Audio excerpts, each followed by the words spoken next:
Shalom, selamat pagi saudara-saudara yang dikasihi Tuhan Yesus Kristus. Selamat berjumpa dalam renungan pada pagi hari ini. Doa dan harapan saya saudara semua ada dalam keadaan yang baik, sehat, penuh sukacita, dan berlimpah berkat Tuhan. Sebelum kita mendengarkan renungan firman Tuhan, mari kita siapkan hati dan berdoa. Bapa Surgawi, Bapa yang sungguh sangat baik, Bapa dalam nama Tuhan Yesus Kristus, Tuhan dan Allah kami yang hidup, Allah yang peduli dan mengasihi kami. Kami bersyukur untuk penyertaan dan perlindungan Tuhan. Tuhan sudah memberkati kami dan memberikan kami kesempatan di hari yang baru ini.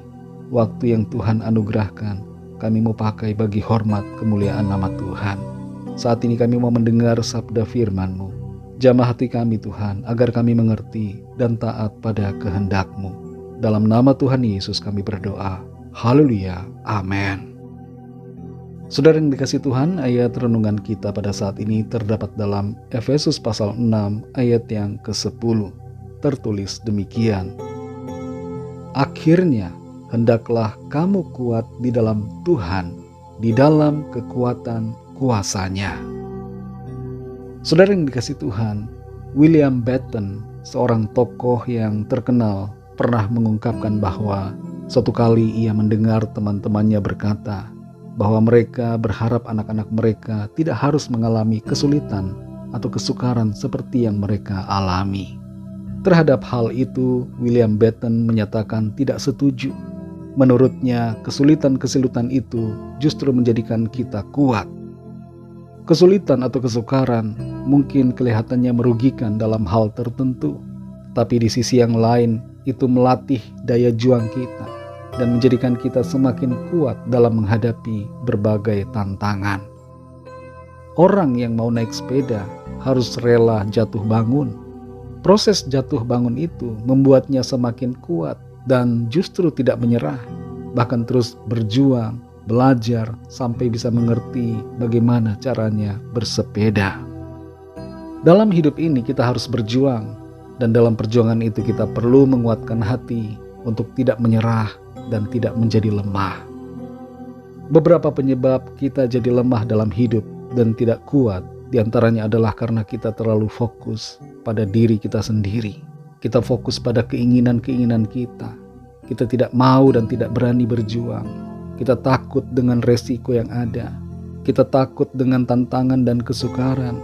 Atau kita terlalu banyak menempatkan harapan pada orang lain dan bukan kepada Tuhan. Dalam Efesus pasal 6 ayat 10 ini dikatakan, akhirnya hendaklah kamu kuat di dalam Tuhan, di dalam kekuatan kuasa-Nya. Ayat ini menyatakan bahwa kekuatan yang kita miliki adalah di dalam Tuhan, dari Tuhan, dan melalui Tuhan. Kita tidak bisa bersandar pada kekuatan kita sendiri, tapi kita harus dan hendaknya bersandar pada kuasa Allah untuk memenangkan pergumulan-pergumulan dan persoalan serta tantangan hidup. Masalah dalam hidup ini bisa membuat kita menjadi lemah, tapi dalam kelemahan itu kita bisa mendapatkan kekuatan di saat kita mengandalkan Tuhan dan bersandar pada kekuatan-Nya. Di ayat 18-20 dari Efesus 6, di situ tertulis tentang doa. Doa untuk meminta kekuatan dan pertolongan Tuhan. Melalui doa dan pengandalan akan Tuhan, kita dapat mengatasi segala serangan secara rohani dan kita dapat berhasil menghidupi apa yang menjadi kehendak Tuhan. Mungkin di antara kita ada yang merasa bahwa saya sudah cukup kuat. Tapi firman Tuhan berkata bahwa kita harus senantiasa menguatkan hati kita di dalam Tuhan. Jangan berhenti dan jangan merasa cukup, tapi kita perlu terus menambah kekuatan kita secara rohani. Kita perlu minta pertolongan Tuhan supaya kita kuat menghadapi tantangan. Sebab tantangan yang ada bukan semakin kecil, tapi semakin besar di akhir zaman ini. Dari ayat-ayat dalam Efesus 6 ini, kita mengerti bahwa untuk menjadi kuat dalam Tuhan, kita perlu terus berdoa dan memiliki persekutuan dengan Tuhan. Kita perlu berdoa secara roh untuk menguatkan kita dalam menghadapi peperangan rohani dan dalam menghadapi segala keadaan di hidup ini. Yang kedua, kita perlu selalu berpegang pada firman Tuhan. Dan yang ketiga, kita hendaknya selalu mengandalkan Tuhan dalam segala perkara. Dalam Efesus 6 ayat 10 ini dikatakan, agar kita kuat di dalam Tuhan, di dalam kekuatan kuasa-Nya. Setiap kita bisa memilih mau menjadi kuat dalam hal apa. Kita bisa memilih mau mengandalkan yang mana, mau mengandalkan siapa. Apakah mau mengandalkan kehebatan diri sendiri, mengandalkan apa yang dipandang dunia sebagai sandaran yang kokoh, tapi yang sebenarnya tidak, mengandalkan sesuatu yang kita miliki atau kekuasaan yang ada di dunia ini. Tapi mari jangan salah pilih. Pilihlah untuk mengandalkan Tuhan, karena hanya di dalam Dia saja kita menjadi kuat dalam menghadapi berbagai persoalan hidup yang ada. Saudara yang dikasihi Tuhan, jadilah kuat dalam Tuhan dengan cara bergaul dengannya, miliki hubungan yang erat dan pribadi dengan Tuhan melalui doa, membaca firman Tuhan, dan sikap tindakan yang selalu bersandar kepada Tuhan. Tuhan adalah kekuatan kita, dan hanya di dalam Tuhan kita menjadi kuat. Mari kita berdoa.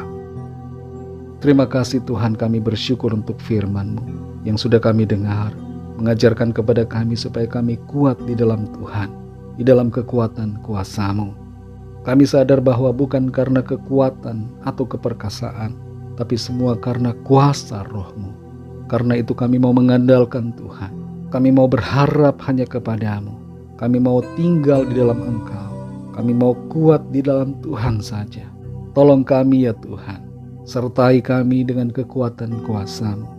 Roh Kudus pimpin kami selalu, supaya kami tidak lemah menghadapi berbagai situasi, berbagai masalah persoalan, berbagai situasi kenyamanan, tapi kami tetap kuat, teguh berdiri di atas kebenaran firman-Mu. Terima kasih untuk firman-Mu yang terus menuntun kami. Pimpin kami Tuhan di sepanjang hari ini, dalam segala aktivitas yang kami kerjakan.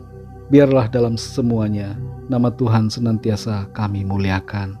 Kami membawa setiap permohonan doa dan pergumulan kami masing-masing secara pribadi, agar Tuhan menolong dan melawat setiap kami, menyatakan kuasa mujizat-Mu bagi kami. Kami percaya kami alami kemenangan, kami alami jawaban doa, kami alami pertolongan Tuhan yang ajaib. Terima kasih Bapa, hanya dalam nama-Mu yang kudus, nama Tuhan Yesus Kristus, kami sudah berdoa dan mengucap syukur. Haleluya. Mari sama-sama kita berdoa, doa Bapa kami. Bapa kami yang di sorga, dikuduskanlah nama-Mu, datanglah kerajaan-Mu, jadilah kehendak-Mu di bumi seperti di sorga. Berikanlah kami pada hari ini makanan kami yang secukupnya, dan ampunilah kami akan kesalahan kami, seperti kami juga mengampuni orang yang bersalah kepada kami. Dan janganlah membawa kami ke dalam pencobaan, tetapi lepaskanlah kami daripada yang jahat, karena Engkaulah yang punya kerajaan dan kuasa dan kemuliaan sampai selama-lamanya. Amin. Terimalah berkat Tuhan. Tuhan memberkati engkau dan melindungi engkau. Tuhan menyinari engkau dengan wajah-Nya dan memberikan kasih karunia. Tuhan menghadapkan wajah-Nya kepadamu dan memberikan damai sejahtera. Berkat anugerah dari Bapa Surgawi, cinta kasih karunia dari Tuhan Yesus Kristus, dalam persekutuan dan penghiburan Roh Kudus, menyertai kita semua sekarang ini dan sampai selama-lamanya. Dalam berkat nama Tuhan Yesus Kristus. Haleluya. Amin. Puji Tuhan, saudara yang dikasihi Tuhan, saya percaya firman Tuhan menjadi berkat dan kekuatan buat saudara semua, dan Roh Kudus akan menolong saudara untuk lebih lagi memahami kebenaran firman Tuhan. Tuhan Yesus memberkati saudara semua. Sampai jumpa dalam renungan yang berikutnya. Haleluya.